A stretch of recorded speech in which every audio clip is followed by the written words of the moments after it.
Hi, and welcome to Berry Aftercare, the podcast, and Berry Aftercare Live. If you're watching this as a video, for those of you who are subscribed to Berry Aftercare. And if you're not, I just want to make a little bit of an announcement here. Berry Aftercare is soon going to be referred to as Berry Aftercare Complete.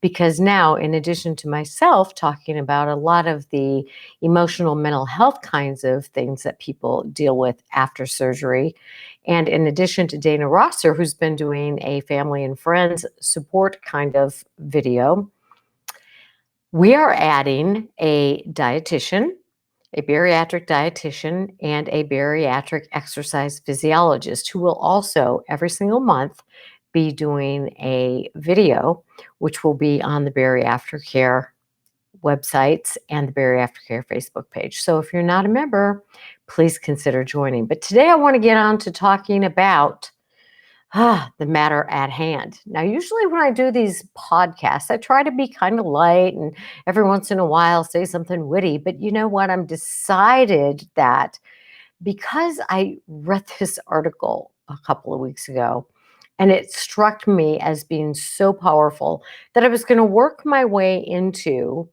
a point where I share the entire article with you guys. And it's critical to me in terms of reasons people regain weight. And even though this is not a lighthearted kind of discussion, for the next couple of weeks, I'm going to dig down a little bit because as the psychologist and being the psychologist that I am, I don't do fluff very well. I like to go to the deeper end of the pool and say, let's dig a little deeper. People will give me a surface response. And for example, one of them in terms of regain is I returned to the old habits. Well, habits are what we've been talking about the last couple of sessions. But honestly, saying I returned to old habits, while that is true, and it's the be all and end all truth for some people, for other people, there's a deeper, deeper, deeper level than I return to old habits. There are reasons people return to old habits. There are reasons people regain their weight, which they may or may not be conscious of, which makes this really difficult. But when I talk with people individually and we dig down and dig down and deep down, and I go, okay, let's talk about the old habits and let's talk about the regain and what purposes does the regain have. And so we talked a little bit last time about what purposes or what are the solutions or why would somebody want to hold on to extra weight? And there are several of them. And for some people, it's a matter of emotional protection. Mostly, almost always, when there are deeper issues involved, weight provides some sort of an emotional protection. So, in some regards, carrying extra weight and regaining weight is a solution for some people. Now, that may sound absolutely ludicrous to you and make absolutely no sense, but I want you to hang in there with me for the next couple of weeks. And again, this does not apply. This information I'm going to share with you tonight does not apply to everybody. But for those of you to whom it does apply, it may help be part of the great aha in terms of understanding what are the reasons I continue to regain. Now, I know, we've talked about this ad nauseum. Obesity is a very complex disease. And the reason I feel compelled to repeat that very often in the podcasts and on the videos is because I understand that for some people, obesity is primarily related to genetics and the environment and the culture within which they were raised. There may not be any deeper issues. That may sum it up perfectly, and it's the truth.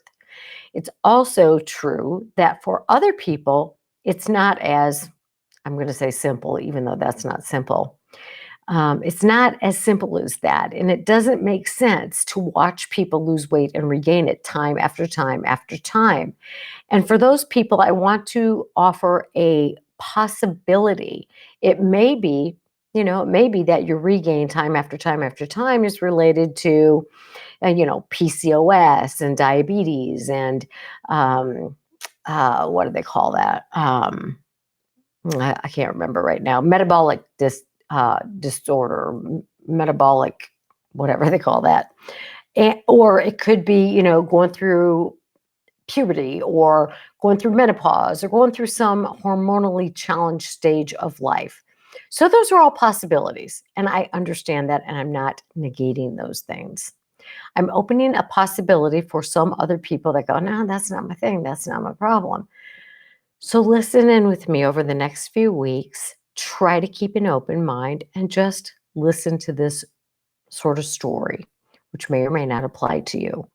But perhaps, even if it doesn't apply to you, you can look at another person and perhaps have some compassion for the struggles that they go through. All right, so I'm going to tell you a story that I adopted from a professional that I have tremendous amount of respect for. The professional's name is John Friel. He's written some books. If you're interested, look him up. But he talks about, living life, as a cup. And over time, our cups get spilled. So I want to talk to you about that story tonight. I want you to imagine that each person comes into life as a full cup. And what that means is we're born filled with enthusiasm and goodness and love and joy. And you look at a baby and they look you directly in the eye. They're not intimidated. They don't look away from you. They don't have self-image issues. They look you directly in the eye and they're looking at you like, wow, what a fabulous creature I am. And they interact with you with the knowledge that they are some kind of a fabulous creature, right? With all the things they need to have a great and wonderful life. So if we're born into life as a full cup, by the time we become an adult, we are not so full. And our cup, our good stuff, all the wonderfulness within us, self-esteem, self-worth, all the good self stuff, some of it gets spilled along the way. And some of it gets spilled by being criticized at school or teased by peers or left out from your peer group or made fun of by a coach at school. Some of it may be about weight. Some of it may be about being a left-handed person. Some of it may be about having red hair or freckles or whatever it is, right? We're shamed or made to feel bad about different characteristics that we have. So every time we're criticized or teased or made fun of or the butt of the joke, a little bit of that goodness from our full cup gets spilled out. Now, that happens to all of us. Each human being is born with different levels of resiliency. Some people are just able to brush it off. Others take it much more to heart. And depending on the frequency of the criticism or the teasing or the bullying, and depending on where it's coming from, it can cause a lot of damage to a person's psyche. So just bear with me as I go through some of the major things that cause a person to lose some of the good stuff out of their cup. All right. Now, think about this in terms of yourself as a child, maybe your parents as a child, or maybe your children. Who knows? And this is not all about, I'm not going to be like, ooh, let's bash your parents. It's not all about that at all. But I want you to think about, I want you to think about something at some point in your life that someone has said to you or done to you that was really inappropriate or untrue or hurtful. My guess is you can think of many examples of that, right? Well, every one of those things that you're thinking of how you were treated poorly, whether it was at home or at school or at work or at play, those are ways our cups get spilled. Now, depending on how much of our cup gets spilled during our young lives, depends on how well we're going to cope with things in our adult lives to some extent, all right? But today I'm going to talk about how our cups get spilled through neglect and abuse. Not everybody experiences neglect. Not everybody experiences abuse. And if you haven't experienced any of that, I want you to, jump for joy, do a happy dance, and count yourself as one of the few people in the world who have not experienced these things. Because most people have. And again, If it's an occasional thing, most of us will bounce back. If we have people to support us and help us and work through the feelings and talk about it, we'll bounce back and it won't cause a permanent spilling of our good stuff. But if this happens to a kid on a regular basis, and if there's nobody to help process that with, share the feelings, talk about what made you feel bad, then it can do some real damage. And I'll tell you at the end how this is related to weight loss and weight regain. All right. But just bear with me and think about if any of these things have ever happened to you. And what I find when I share this information is people are shocked, absolutely shocked. They're like, I was never abused, I was never neglected. And then I go through this list and they're like, holy moly, a little bit, maybe I was, including myself. All right. And if you feel very defensive about this, there's a possibility that the defensiveness is saying, I don't want to acknowledge this. And I want you to know that for years I was in a state of defensiveness. It was like, none of this could ever have happened to me.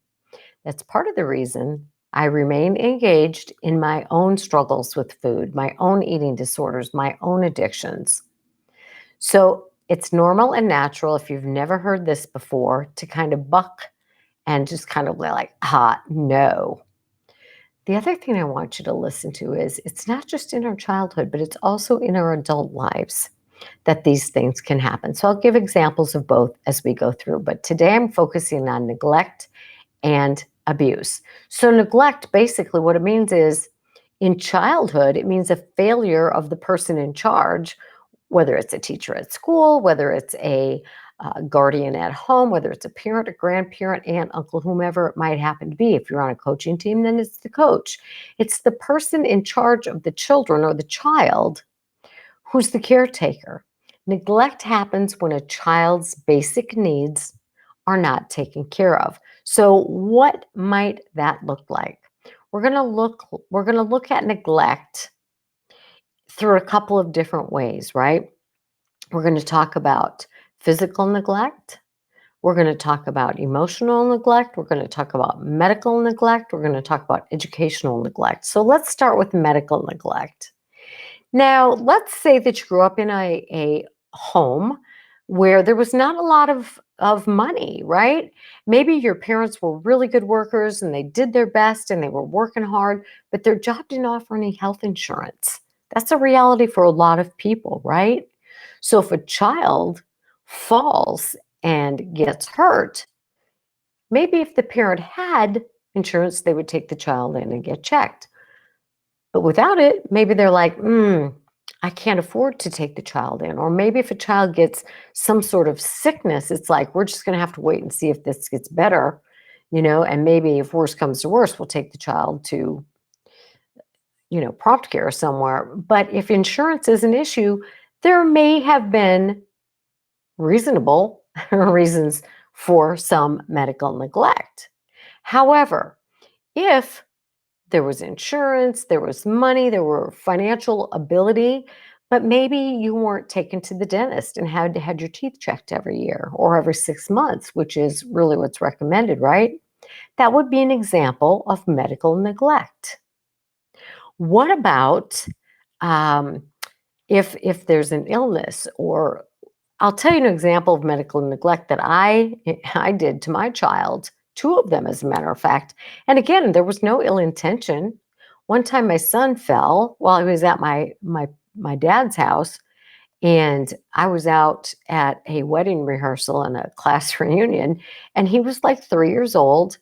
And I came home that night. My sister said, Stephen fell off the bed. He bonked his head, cracked it. Dad said it didn't need stitches. And I was like, okay. So I go to bed the next morning before I get up to go to this wedding that I was in. I said, I better check that out. It was a huge gash and it needed stitches. So I'm like, oh my gosh. I take the kid to the doctor, the emergency room, and the nurse, before she looked at it, said, oh, it's been over 12 hours. We can't stitch it. She looks at the gash and she's like, this needs stitches. So I neglected to look at him the night before. Did that spill his cup and he's ruined forever? No. But if that was a pattern of behavior with him, then maybe He would grow up saying, I was really medically neglected. Or my husband, he desperately needed braces, but his family didn't have the financial resources for him to have braces. That was a real source of embarrassment for him. And he was teased and bullied a lot because of how poorly, how bad his teeth were. So when he finished high school, the first thing he did was get a full-time job where he got insurance and he got himself some braces. So it wasn't that his parents intended to neglect him because they didn't love him. They couldn't afford the braces. But a child feels the pain from that sometimes, right? So if you were neglected medically for whatever reason, you might want to think, were there any lasting implications? Did a disease get out of control? Did my teeth rot because I was never taken to the dentist? So whether or not there was intent, did you experience some neglect? Now, let's talk about present day neglect. And let's really turn the tables here and say, are you neglecting yourself? Are you neglecting your own medical care? Do you not go to the doctor? Maybe you have shame or embarrassment about your weight, and so you don't get medical illnesses checked out, or you don't go in for a physical, or you don't do those routine annual exams, or you don't have procedures done at a time when they're recommended by the physician. Are you neglecting yourself today? And if so, what is that about? And how related is that maybe to your weight? So chances are, because I know this to be true, many of you neglect yourself medically because you carry shame about your weight, or you're embarrassed about your weight, or you don't want to you don't want to feel judged or ridiculed by a physician. Let's move on to educational neglect. Now, if a child is not made to go to school, right? Parents don't care if you go or not. That doesn't happen very often, right? But there are some cases it's like, you don't go to school, oh well. That's some pretty significant educational neglect. But other examples of educational neglect might be if a parent is being told by educators and maybe by the pediatrician, your child has ADD, and they're incapable of grasping the full amount of material because they're so distracted. They could benefit from medication. Well, maybe you had a parent that said, no kid of mine's going to be on any medication. That could be a form of neglect, right? Or if you needed special education services for whatever reason, maybe you had really, really bright, but maybe you had a math disability or reading disability, but your parents failed to get you the help that you needed. That is educational neglect, as is not attending your school functions.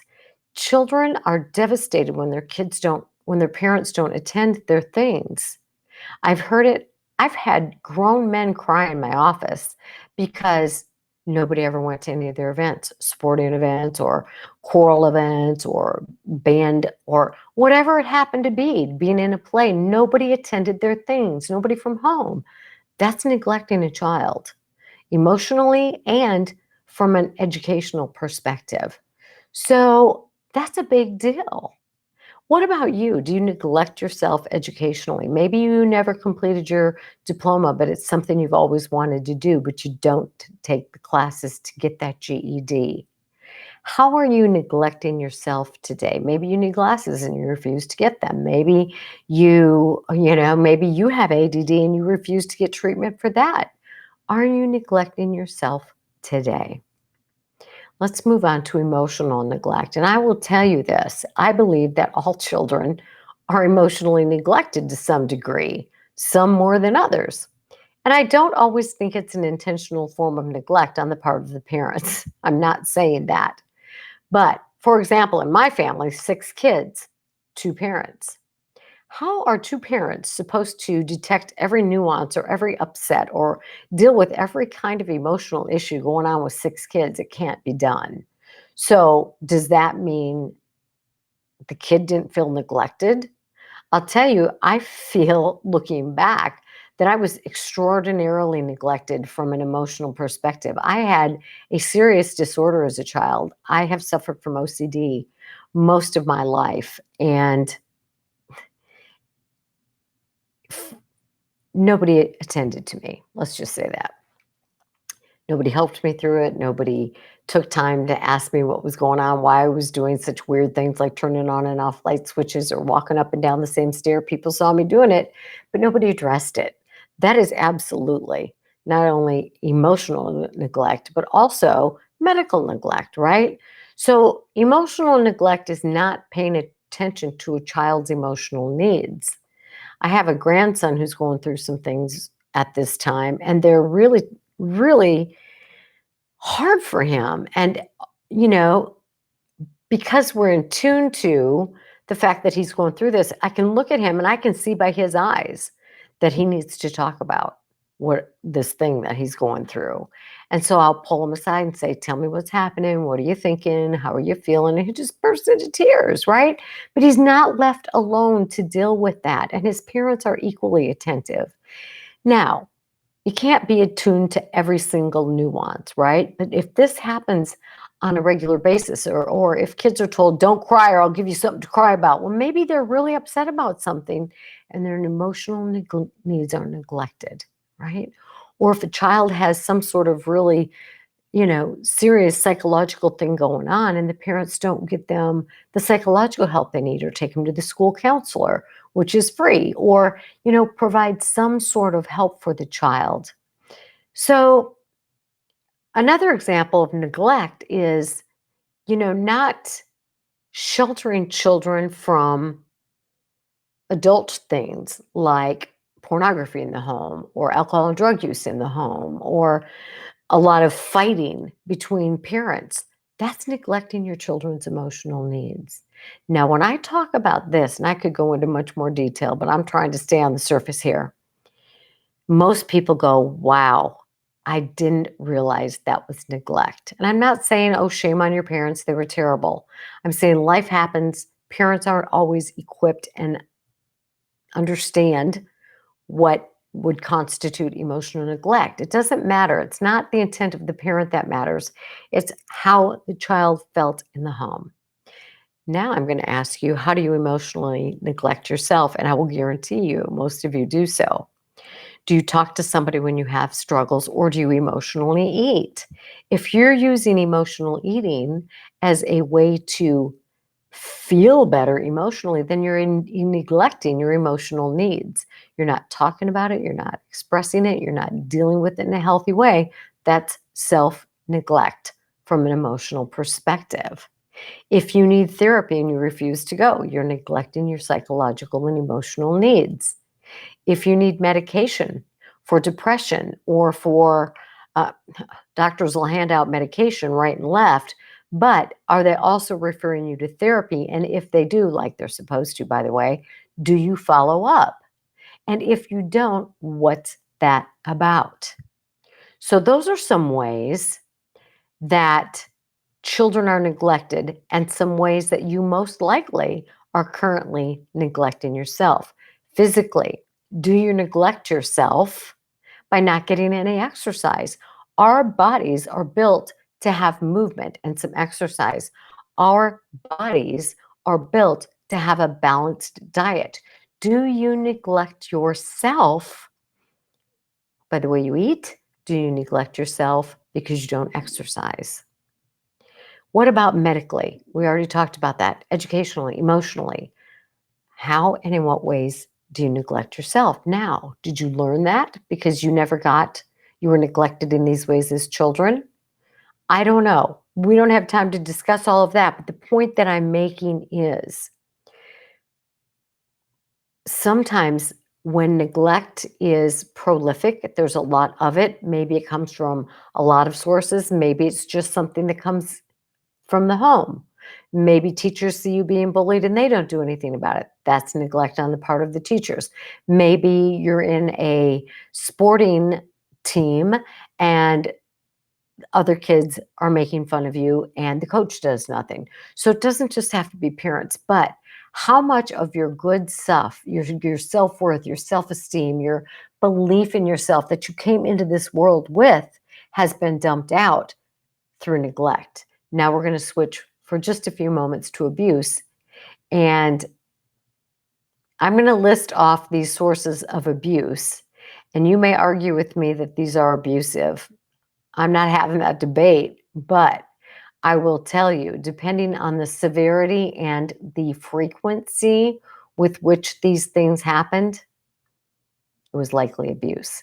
Now, I know that in some cultures and in some regions of the country, spanking is not considered abuse. That's fine. If spanking is excessive or done because the parent is angry or leaves marks on the child, or we're talking abuse. Okay? That's all I'm going to say about that. But if, as a child, you are punched, if you are bitten by an adult, if you are pinched, if you are beaten with a belt or hit with a belt that left welts, and a belt's going to, or the belt buckle, if you were kicked by an adult, if you were shaken, if you were thrown against the wall, God hope you weren't stabbed, but if you were, if you were choked, if you were slapped across the face or slapped around frequently, if you were burned, if you were tied up to something, if you were sexually abused, and sexual abuse, again, crosses a range of behaviors from seeing pornography when you're too young to understand it, or being shown pornography, being told or being in proximity of hearing a litany of dirty jokes is abusive to a child. Being touched, being fondled, any sort of penetration, oral kind of contact with the child's genitals or breasts, any of their private parts, completely abusive. Now, here's the thing. A lot of people, A, don't recognize some of those earlier things as abuse. B, don't remember a lot of things, especially when it comes to sexual abuse. But I will tell you that the statistics are 1 in every 3 females is sexually abused as a child. 1 in every 4 to 5 males is sexually abused as a child. This affects a person's self-worth. A lot of our good stuff gets poured out if we are chronically neglected or majorly neglected in any way or through abuse as children. Here's where denial comes in. People are like, it didn't affect me. That happened so many years ago, it doesn't affect me. And I know you believe that, but it isn't true. It's just not. It can't not affect you. And it does still affect you as an adult, especially if you haven't talked about it with a therapist or a safe adult or whatever. Now, one of the biggest things that happens when our good stuff is spilled out because of neglect or abuse, and you're still doing it to yourself if you're engaging in these things, is that we get filled with shame. When our good stuff, our self-worth, our self-esteem, our self-love, our self-efficacy, our self-good things are dumped out, shame often fills their spot. Shame, what do I mean shame?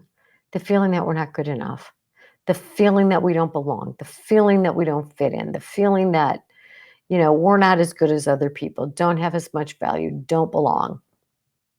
That's a problem.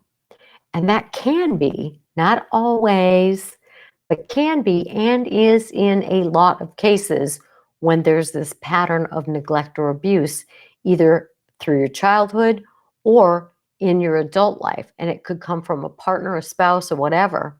If there's this continued neglect or abuse, and a lot of people do this to themselves, they neglect themselves in the ways we talked about. They abuse themselves with words. They abuse themselves by all kinds of physical ways, right? Cutting, purging, overeating, starving. All of those ways are ways to abuse yourself. So if you're engaging in those things now, chances are very, very good that they happened to you as a child. What's this got to do with weight? Well, a lot of people turn to emotional eating to dull the pain of those emotions that may be going on right now because of the ways you're neglecting or abusing yourself, or the way somebody else in your life may be neglecting or abusing you. Food makes you feel better, or it can be because there are unresolved issues from the past that you've never addressed, and those become ways you neglect and abuse yourself in the present. So the point of the story is a lot of time regain, people say, I return to my emotional eating habit. Well, maybe there's more to it. Maybe you're emotionally eating because you're feeling shame. Maybe you're engaging in emotional eating because you feel like you don't belong in a group of people, or you feel left out, or you feel unworthy of participation, or you feel like you don't belong, or you're not good enough, or blah, blah, blah, blah, blah, blah, blah, right? God knows there's a lot of fat shaming from society. Absolutely disgraceful. You know, and I know that there's a lot of self shaming about your weight, your body image, right? The shaming from other people we have no control over. The shaming we do to ourselves in relation to whatever it is, we can change. The emotional eating related to unresolved issues can happen, but first we have to acknowledge that we have been neglected, or we are neglecting ourselves, or we have been abused, or we are abusing ourselves. And then we can talk about it and work through it and replace those unhealthy habits with new habits. Because some people, if they don't resolve some of this, it's easier to keep the weight on, because then I don't have to deal with being as responsible in life. If I'm overweight and I can't do much, well, people don't expect too much of me, and I don't expect too much of myself. So that's easier to me than dealing with the pain of talking about what happened to me. That's just a possibility, right? Or it may be easier to continue emotionally eating than it is to talk to a therapist about how I neglect myself and how I abandon myself in much the same way I was abandoned as a child. There is so much psychology wrapped up in weight gain and weight regain. In addition to, not to take away the reality of genetics, not to take away the reality of the influence of environment, not to take away the reality of medical problems and medications and all that stuff that adds to regain. It's a great big puzzle. But we want to focus on dealing with those things we can, and addressing shame and addressing neglect and addressing abuse from the past or in the present is something you can do. And I guarantee you, by doing that, which takes a lot of courage and most often the help of a therapist, you can change some of these habits more easily and more permanently. Those habits that return you to regain. I know this is deep. I know you may be going, what? Listen to it again and again and again and think about this. Awareness is the first step of change. So perhaps today you became aware that, wow, I'm neglecting myself. Wow, I'm abusing myself. Not only that, there was some of that in my childhood. Who knew? This may cause a lot of anxiety or depression or anger or frustration. Talk to a therapist, talk to a good friend, journal about it, write about it, get it out of you, and let it be real. Because it's only by becoming aware of things and letting them be real that we can start to heal them, right? It's like avoiding a diagnosis because you're afraid of the diagnosis. Well, once you get the diagnosis, you can start the treatment. So if you've experienced neglect, if you've experienced abuse, quit running from it, because it might be one of the things that leads you back to regain time and time again. And get help if you're neglecting or abusing yourself today, because that will only lead you back to regain almost every time. So to take it a little bit further, If you've experienced those things and you have a lot of shame, or if you're continuing to abuse or neglect yourself and you're feeling embarrassed or ashamed of that, it's going to be pretty darn hard to engage in behaviors that are healthy because you feel so bad about yourself. And when we feel bad about ourselves, we act it out in ways that are often against ourselves, not just ourselves, but oftentimes others as well. So let's take a deeper look. I'm going to talk on Thursday, but only in the Berry Aftercare rooms, about unresolved loss and grief and how that can also impact weight regain, hesitancy to look at those issues. And then the next podcast, I will talk all about shame. And the one after that, I'm going to go through that entire article. But by having this foundation of understanding that so much of weight and weight regain is more than knowing about nutrition. That's essential. It's critical. You've got to know those things. It's more than having weight loss surgery, because weight loss surgery doesn't deal with any of this stuff. And very rarely in a bariatric program do they address this stuff. And if you do, you have a much better chance of sticking with the healthy habits, because people who feel good about themselves treat themselves better. People who don't feel so good about themselves often let everybody around them know by the behaviors in which they engage. Not always, but often. So give this some thought, and please share this podcast and let other people find some answers that maybe they have been missing that could really, really help them turn the course of this whole weight loss thing around. Because this whole journey is about improving your relationship with yourself, having a better life, living your best life, but you got to like and love and learn to accept yourself and work through any issues that may have gone unresolved. So that's it for today. Big stuff, heavy stuff, right? But always, this is your health. It's your responsibility. This day and every day, I hope you choose to do whatever it is you need to do to clear out any cobwebs you've got in your emotional closet. I'll talk to you next time. I'll see you on Thursday, my friends, in Berry Aftercare. And for those of you on the podcast, we will drop another episode this week, I'm sure. All right, take care. Bye-bye.